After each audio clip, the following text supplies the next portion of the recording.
A graça e a paz do Senhor, meu amado, minha amada, meu querido, minha querida, você que está ligadinho aí com a gente, eu quero compartilhar um tempo que eu tive com Deus. Foi uma das experiências mais malucas que eu tive, mais cansativas também. Há muito tempo eu tinha um sonho de passar as horas que Jesus passou em sua angústia, em sua aflição, com o meu pensamento voltado para cada momento daquele, cada tempo daquele.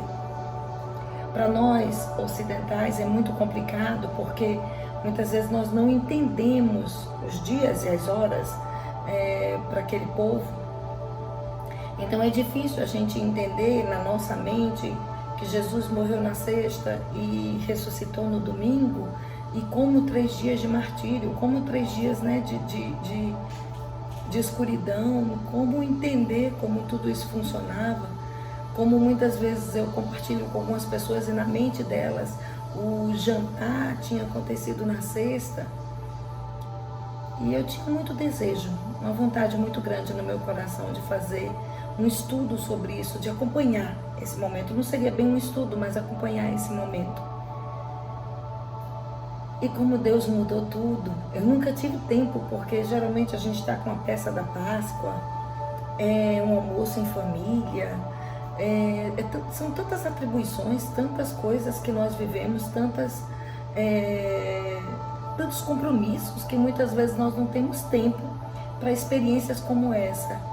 E como Deus mudou tudo esse ano e nos colocou em casa, esse ano eu tive a oportunidade de fazer isso. E eu comecei ontem, por volta das 6 da tarde, e terminei agora, às 17 horas. Ainda não terminei porque ainda tem a publicação da ressurreição de Cristo. Mas hora por hora, eu fui relembrando, hora por hora, o sacrifício de Cristo. Como ele foi moído, como ele foi transpassado. Por quê? É importante para nós trazermos a memória, porque não faz parte da nossa cultura. E muitas vezes nós temos a tendência de achar, como num filme, que foram 2 ou no máximo 3 horas. Você senta ali, você assiste um filme e são 2 horas de agonia, 3 horas de agonia. Ou no caso, nós pernambucanos temos a Paixão de Cristo, que acontece aqui no interior nosso, e você vai e assiste, fica tão tocado, tão mexido, mas é tudo tão rápido, que muitas vezes nós não temos a dimensão do que realmente aconteceu. Por isso eu convido você a pegar seu cafezinho, bem gostoso. Eu estou sem dormir, me perdoe se eu ficar um pouquinho mais distraída, mas eu vou descansar agora, até porque daqui a pouco vai ser o Shabbat Shalom, o tempo de descanso. Eu vou descansar um pouco. Mas foi importante para mim entender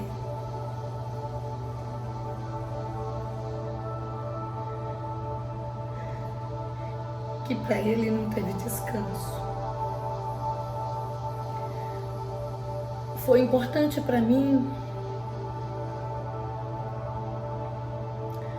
apesar de não estar sofrendo o que ele sofreu, apesar de a única coisa é ficar acordada, foi ficar acordada. Mas foi tão difícil, foi tão cansativo, e eu ficava o tempo todo pensando, meu Deus, como ele sofreu, como meu amado sofreu, como meu Jesus sofreu, como foi difícil, porque ele é homem. A gente não pode esquecer disso. Ele sofreu como homem. Não é à toa que no jardim, antes de tudo começar, ele suou gotas de sangue. Não foi à toa, porque não foi fácil o martírio, o sofrimento, a angústia, a dor sofrida por ele. E eu queria que você pegasse a sua Bíblia aí, abrisse no livro do profeta Isaías, capítulo 53. E nós vamos ler um pouquinho e relembrar um pouco daquilo que aconteceu. A Bíblia diz assim: quem creu no que pregamos, no que ouvimos? Quem poderia ter imaginado que o poder libertador do Eterno seria assim? O servo cresceu diante de Deus, uma muda mirrada, uma planta atrofiada num campo ressecado. Não havia nada de atraente nele, nada que nos levasse a olhá-lo com atenção. Ele foi desprezado e ignorado. Um homem que sofreu e conheceu a dor por experiência própria. Bastava olhar para ele e as pessoas se afastavam. Nós olhamos para ele com desprezo, pensamos que era a escória. Mas o fato é que ele levou as nossas doenças, nossas deformidades, tudo o que há de errado em nós. Pensamos que ele era culpado de tudo, que Deus o estava castigando por sua culpa. Mas foram os nossos pecados que caíram sobre ele.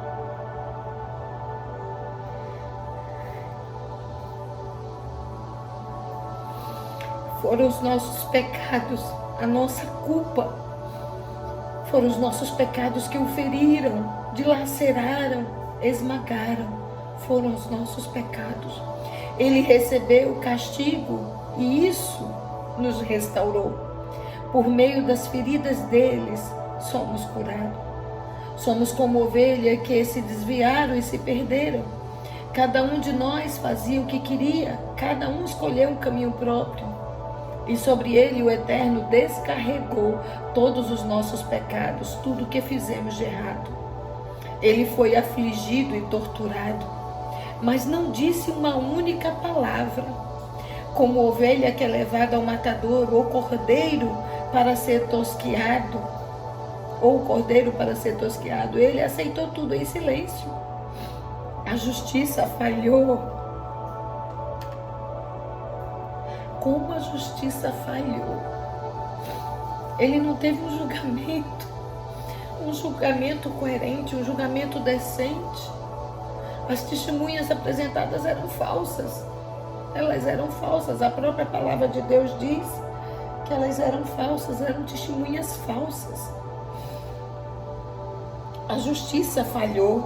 Ele foi levado. Alguém de fato sabia o que estava acontecendo?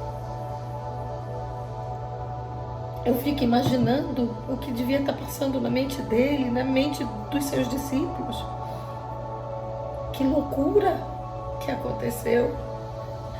Ele morreu sem pensar no seu próprio bem-estar, golpeado e sangrando pelos pecados do meu povo.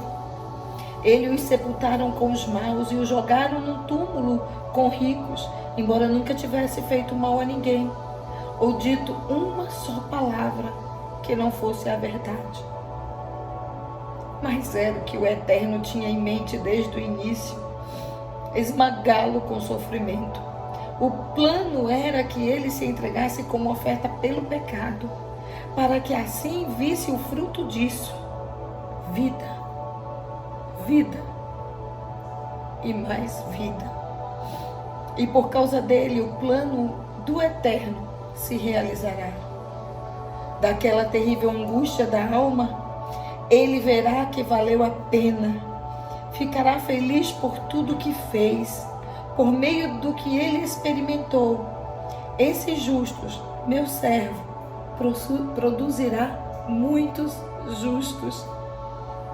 Por meio daquilo que ele experimentou, visto que ele mesmo carregou o peso dos pecados deles. Por isso, eu o recompensarei generosamente com o melhor de tudo, a mais alta honra, porque ele encarou a morte e não recuou, porque ele se juntou à companhia dos marginalizados.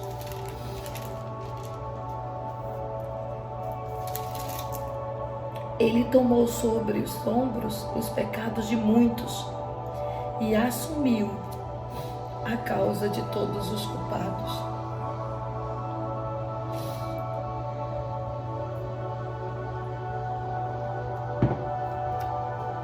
tenho o que dizer mais. Acompanhamos quem acompanhou comigo, acompanhou a angústia de um inocente, que não teve direito a julgamento, que não teve direito à defesa, que não foi respeitado, que não foi amado. Mas vimos também um homem digno, um homem de dores, mas digno. E a única coisa que eu tenho a dizer é obrigado pela obediência, obrigado pelo amor tão grande que você liberou para nós. A palavra de Deus diz lá em Efésios, capítulo 1, verso 4, porque Deus nos escolheu nele antes da criação do mundo, para sermos santos e irrepreensíveis em sua presença. Ou seja, esse projeto, esse plano, não foi de última hora, não foi um projeto sem pensar, não. Estava tudo muito arquitetado, muito planejado. Desde antes da criação do mundo, da fundação do mundo, o plano de resgate já estava pronto. Que amor é esse?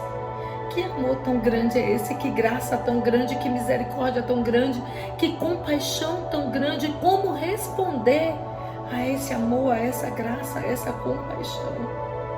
As lágrimas são poucas. As lágrimas são poucas. Como entender? Como compreender? A Bíblia também diz lá em 1 Pedro 1, verso 20 diz: conhecido antes da criação do mundo e revelado nestes últimos tempos em favor de vocês, mas pelo precioso sangue de Cristo, como de um cordeiro, o verso 19, sem mancha, sem defeito. Eu gostaria que você entendesse, você que está me acompanhando, que antes mesmo de Jesus encarnar para Deus, ele já estava morto. Ele já tinha sido entregue. Porque a Bíblia diz aqui no verso 19, mas pelo precioso sangue de Cristo, como de um cordeiro sem mancha, sem defeito, conhecido antes da criação do mundo e revelado nesses últimos dias, antes que Deus formasse a mim e a você. O sacrifício já existia. O sacrifício já existia. Não tem como olhar para esse sacrifício de qualquer maneira. Não tem como passar por cima dele. Não tem como ignorar. A única coisa que nos resta é agradecer. Agradecer. Agradecer.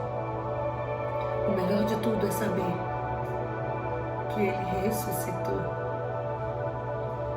Que ele ressuscitou, que tragada foi a morte. O melhor de tudo é saber que ele venceu. Que ele venceu. Que ele passou por tudo aquilo, mas ele venceu. Jesus Cristo venceu. Você que está me acompanhando, tenha um descanso agora. Um descanso merecido. Um Shabbat Shalom para você. Que seja um tempo de refrigério, mas que nunca mais esqueça cada momento desse vivido pelo nosso Jesus. Que amor é esse? Que amor é esse? Que Deus abençoe cada um de vocês. Shabbat Shalom. Fiquem com Deus.